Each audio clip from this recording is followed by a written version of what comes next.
بسم اللہ الرحمن الرحیم۔ شروع اللہ کے نام سے جو سب پر مہربان ہے، بہت مہربان ہے۔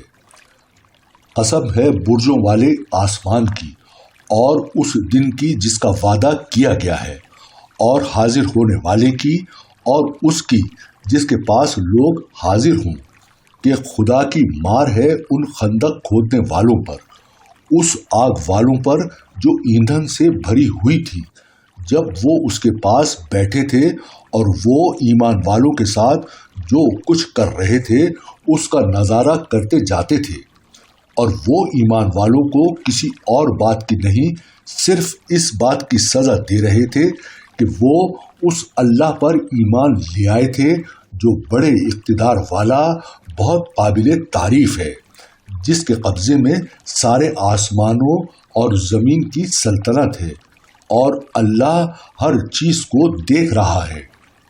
یقین رکھو کہ جن لوگوں نے مومن مردوں اور مومن عورتوں کو ظلم کا نشانہ بنایا ہے پھر توبہ نہیں کی ہے، ان کے لیے جہنم کا عذاب ہے اور ان کو آگ میں جلنے کی سزا دی جائے گی۔ جو لوگ ایمان لائے ہیں اور انہوں نے نیک عمل کیے ہیں، ان کے لیے بے شک جنت کے ایسے باغات ہیں جن کے نیچے نہریں بہتی ہیں، یہ ہے بڑی کامیابی۔ حقیقت یہ ہے کہ تمہارے پروردگار کی پکڑ بہت سخت ہے، وہی پہلی مرتبہ پیدا کرتا ہے اور وہی دوبارہ پیدا کرے گا، اور وہ بہت بخشنے والا، بہت محبت کرنے والا ہے، عرش کا مالک ہے، بزرگی والا ہے، جو کچھ ارادہ کرتا ہے کر گزرتا ہے۔ کیا تمہارے پاس ان لشکروں کی خبر پہنچی ہے، فرعون اور سمود کے لشکروں کی؟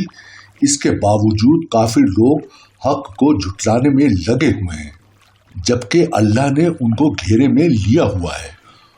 ان کے جھٹلانے سے قرآن پر کوئی اثر نہیں پڑتا، بلکہ یہ بڑی عظمت والا قرآن ہے جو لوح محفوظ میں درج ہے۔ صدق اللہ العظیم۔